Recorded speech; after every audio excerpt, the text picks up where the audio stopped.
রাসূল জিজ্ঞেস করলেন, ওমর কি মতলব নিয়ে এসেছো? ওমর বলছেন, মতলব তো খুবই খারাপ ছিল, খুব কুমতলব নিয়ে এসেছিলাম, কিন্তু কোরআন তো আমাকে উলট পালট করে দিল। আমি এখন জীবনের 26টি বছর অন্ধকারের মধ্যে কাটিয়ে দিয়েছিলাম, আমি এখন আলোর সন্ধান চাই। আল্লাহর নবী বলেন, ওমর তুমি পড়ে নাও লা ইলাহা ইল্লাল্লাহু মুহাম্মাদুর রাসূলুল্লাহ।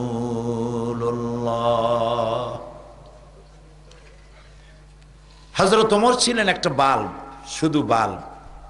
এখন একটা বাল্ব 1000 পাওয়ারের যদি হয়, সে কোনো ফায়দা দিতে পারবে না। ওর সাথে কি যোগ করতে হবে? বিদ্যুতের সংযোগ দিতে হবে। হযরত ওমর ছিলেন লক্ষ কোটি পাওয়ারের একটা বাল্ব।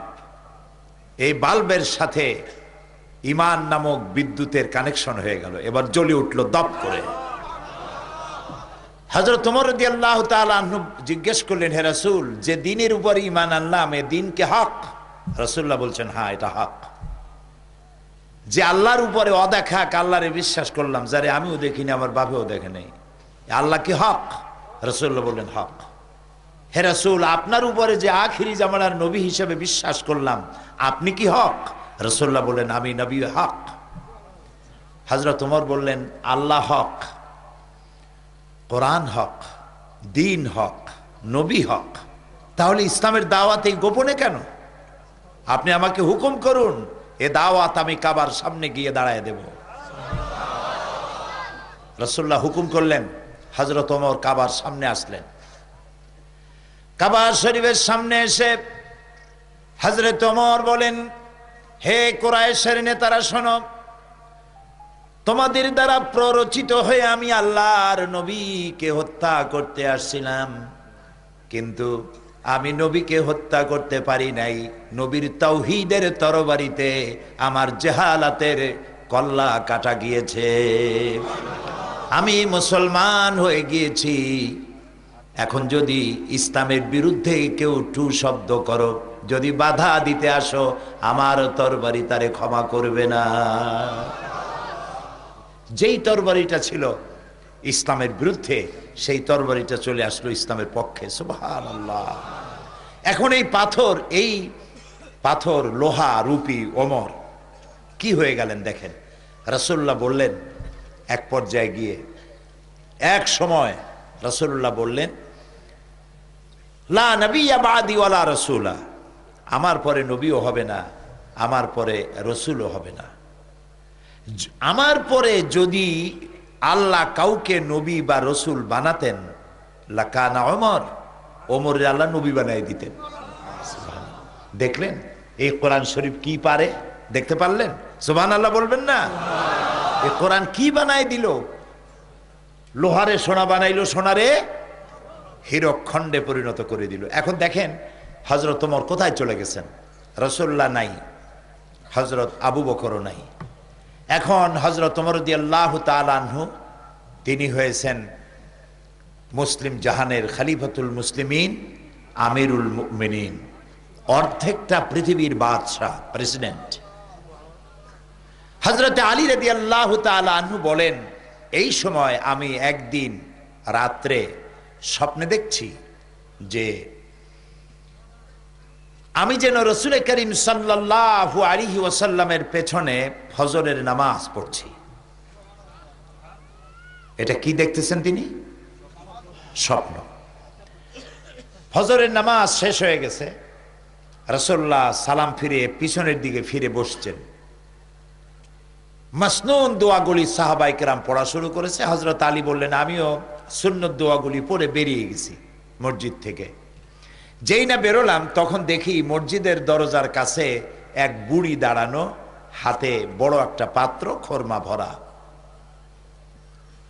বুড়ি বলছে, আলী তুমি এই ঘরের মধ্যে, মসজিদের মধ্যে আবার ঢোকো, এই পাত্রটা নিয়ে যাও, এর মধ্যে আমার নতুন বাগানের খোরমা ভরা।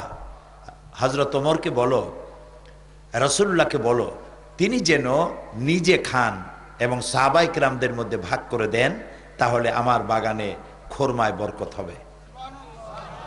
হযরত আলী রাদিয়াল্লাহু তাআলা আনহু মসজিদের মধ্যে ঢুকলেন এবং রাসূলুল্লাহকে পাত্রটা দিলেন। রাসূলুল্লাহ পাত্রটা হাতে নিয়ে একটা খোরমা হযরত আলীর মুখের মধ্যে দিয়ে দিলেন।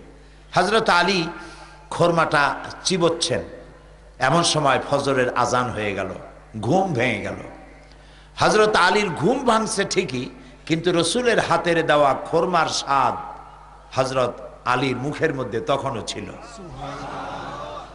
তিনি উজু করে মসজিদে নববীর মধ্যে চলে গেলেন, যে দেখছেন হযরত ওমর ইমামতির জায়গায় দাঁড়ানো। ইকামত হয়ে গেল, নামাজ শেষ। হযরত ওমর পিছনে ফিরে বসছেন।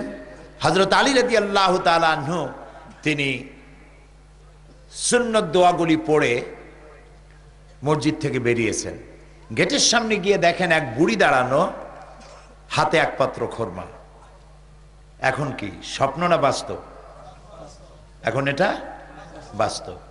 বুড়ি বলছেন, ওমর, হে আলী, এই খোরমাগুলি নিয়ে যাও, আমার নতুন বাগানের খোরমা, নিয়ে হযরত ওমরকে দাও, তিনি নিজে খাবেন আর রাসূলুল্লাহর সাহাবীদের মধ্যে ভাগ করে দেবেন, তাহলে আমার খোরমার বাগানে বরকত হবে। হযরত ওমর চিন্তা করছে, স্বপ্নে দেখলাম, স্বপ্ন এরকম বাস্তব হয় নাকি? সাথে সাথে কি আশ্চর্য! তিনি খোরমা নিয়ে গেলেন ভিতরে, হযরত ওমরকে দিলেন আর ঘটনাটা শুনাইলেন। হযরত ওমর পাত্রটা হাতে নিয়ে একটা খোরমা উঠাইয়া হযরত আলীর মুখের মধ্যে দিয়ে দিলেন।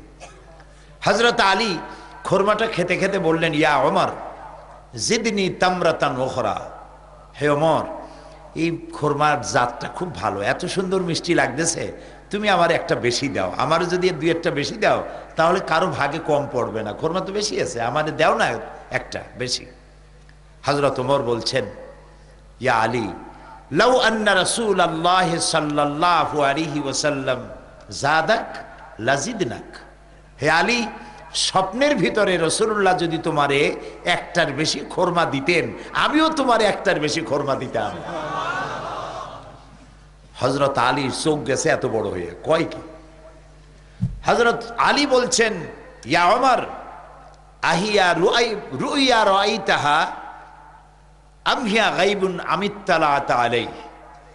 হে ওমর, এটা কি তুমি আমার মতো স্বপ্নে দেখছো, না গায়ব থেকে তোমাকে জানানো হয়েছে? তুমি জানলা কেমনে যে রাসূলুল্লাহ আমারে একটা খোরমা দিছিলেন? হযরতে ওমর বলছেন, ইয়া আলী, ওয়াল্লাহি মা হিয়া রুইয়া ওয়ালা গায়ব। হে আলী, আল্লাহর কসম, এটা স্বপ্নও নয়, আমি তোমার মতো স্বপ্নেও দেখি নাই, আর গায়েব থেকেও আমাকে এটা জানানো হয়নি।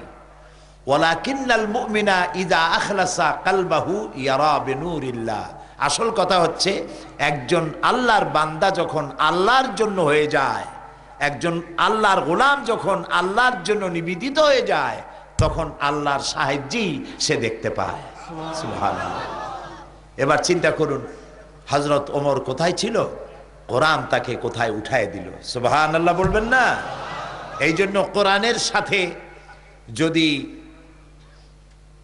কেউ আদব রক্ষা করে, কোরআনকে সম্মান করে, কোরআন অনুযায়ী জীবন চালায়, আল্লাহ তাআলা, সে যদি জিরো থাকে আল্লাহ তারে হিরো বানায় দেন। সুবহানাল্লাহ। আর যদি কোনো হিরো কোরআনের সাথে বেয়াদবি করে, তাহলে আল্লাহ তাআলা তাকে হিরোরে কি বানায়?